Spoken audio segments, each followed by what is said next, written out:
चले आओ, गोविंद चले आओ, गोपाल चले आओ, गोविंद चले आओ,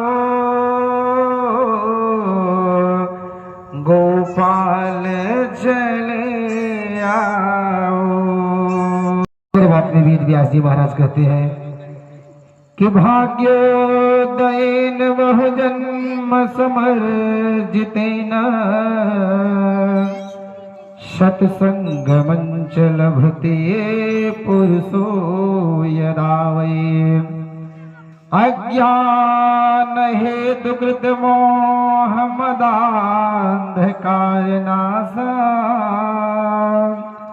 विधाय हेतदो दयते विवेकः, विधाय हेतदो दयते विवेकः।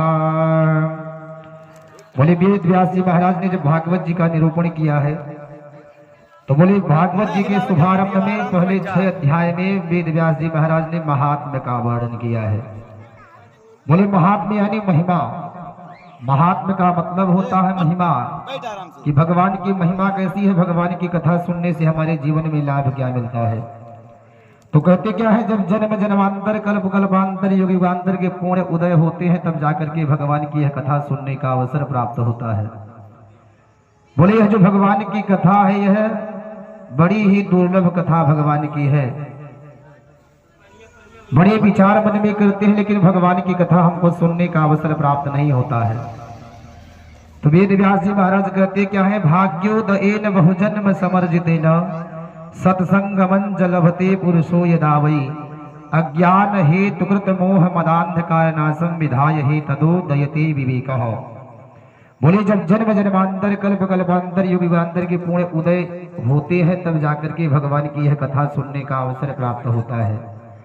और महाराज जब भगवान की कथा हम लोग सुनते हैं तो हमारे जीवन में जो भी अज्ञान है, अंधकार है, यह भगवान की कथा सुनने से हमारा अंधकार समाप्त हो जाता है और हम लोग ईमानदारी के रास्ते पे चलते हैं। क्योंकि भागवत यही सिखाती है कि सच्चे रास्ते पे चलना चाहिए, जीवों की हिंसा नहीं करनी चाहिए, पाप नहीं करना चाहिए, यही सारी बातें हमको सिखाती है। आज वेद व्यास जी महाराज कहते क्या है, भगवान का स्वरूप कैसा है, जिस भगवान की कथा हम सुनने जा रहे हैं इनका स्वरूप कैसा है। तो सच्चिदानंद रूपाय विश्वोत्पत्त्यादि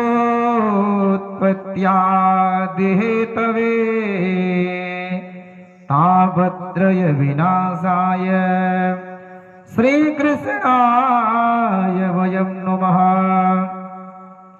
बोले भगवान कैसे हैं, बोले भगवान सच्चिदानंद स्वरूप है, सतचित और आनंद। बोले सत्य का मतलब यह होता है जो सत्य है, सत्य के रास्ते पे अटल है, ब्रह्म सत्यम जगन मिथ्या। बोले सारा संसार असत्य है, केवल वह पर ब्रह्म सत्य है जिसका कभी विनाश नहीं होता है। संसार में हर वस्तु है जिसका विनाश हो सकता है लेकिन परमात्मा का विनाश कभी नहीं होता है। बोले धर्म मन दूसरे सत्य समाना, वागम निगम पुराण, परमात्मा को कभी प्रकाश की आवश्यकता नहीं होती है। बोले भगवान ने सभी को प्रकाशमय किया है, सारे जीवन में प्रकाश देता है परमात्मा, वह परमात्मा स्वयं प्रकाशमय है। और क्या कहते हैं, आनंद। बोले सतचित आनंद। बोले संसार की अनेक वस्तुओं में आपको आनंद प्राप्त नहीं होता है, बोले वह सुख प्राप्त होता है। भोजन करने से आपको आनंद की अनुभूति नहीं होती है, बोले वह सब क्षणिक सुख है। कुछ समय के बाद जब भोजन आपके पेट से समाप्त हो जाता है पुनः भूख लग जाता है। लेकिन यह परमात्मा का जो नाम है, बोले परमात्मा के नाम में केवल आनंद ही आनंद प्राप्त होता है। आप जितनी भगवान की कथा सुनेंगे, जितना भगवान का संकीर्तन करेंगे, बोले भगवान की कथा से आपके जीवन में केवल आनंद ही आनंद की प्राप्ति होती है। कि जो आनंद सिंधु सुख राशि सी करते त्रैलोक्य सुखासी, सो सुख धाम राम असनामा। बोले भगवान के नाम में ही आनंद है और संसार में कहीं आनंद नहीं है। बोले भगवान का नाम जितना आप जपेंगे आपके जीवन में केवल आनंद की ही प्राप्ति होगी। बोले ऐसा भगवान का स्वरूप है, बोले सच्चिदानंद भगवान का स्वरूप है। और बताते क्या है, बोले विश्वोत्पत्त्यादि हे तवे, बोले यह विश्व की उत्पत्ति कौन करता है? बोले नारायण जी के द्वारा, ब्रह्मा जी के द्वारा यह उत्पत्ति होता है। नारायण ने जब ब्रह्मा जी को उत्पन्न किया है तो ब्रह्मा जी के द्वारा सारे संसार का उत्पत्ति होता है। और कहते क्या है, भगवान विष्णु के द्वारा सारे सृष्टि का विस्तार होता है। और अंत में भगवान शंकर के द्वारा इस सृष्टि का उद्धार भी होता है। यह सृष्टि जो है प्रलय काली समुद्र में डूब जाता है। भगवान यह करते हैं।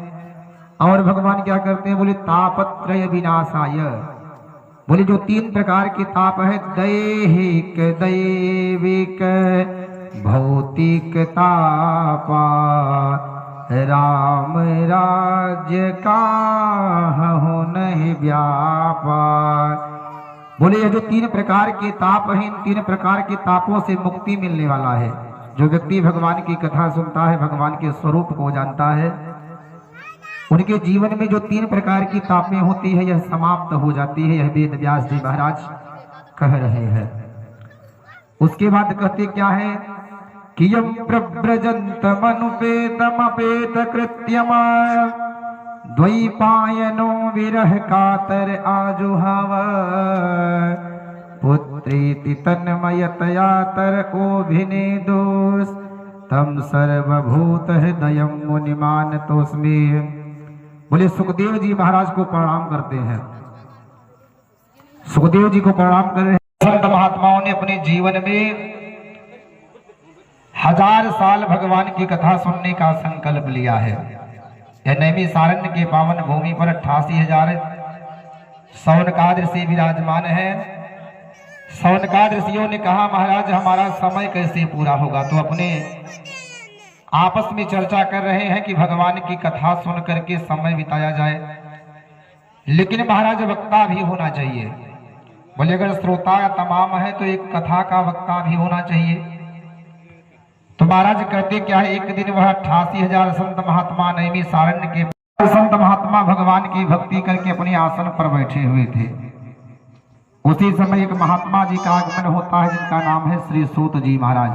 बोले सूत जी महाराज के जय। बोले सूत जी महाराज जो है केवल 16 साल के हैं।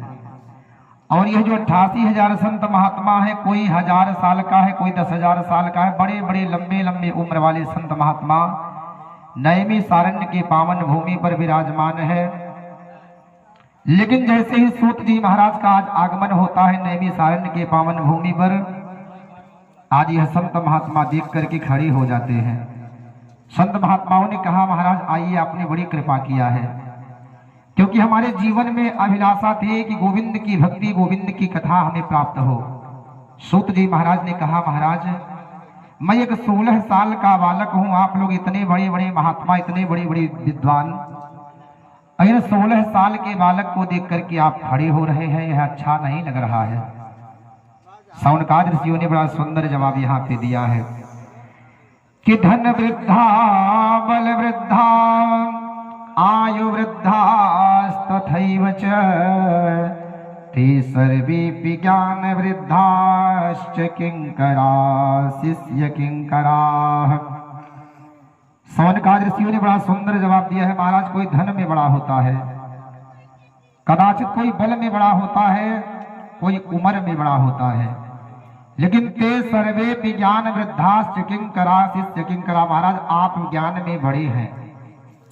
स्वज्ञान ध्वांत विध्वंस कोटि सूर्यो विवेको वर्धते महान माया मोहनियासश्च वैष्णवैः क्रियते कथमा इह घोरे कलौ प्रायो जीव। महाराज मैंने यह देखा है कि आजकल के जो मानव हैं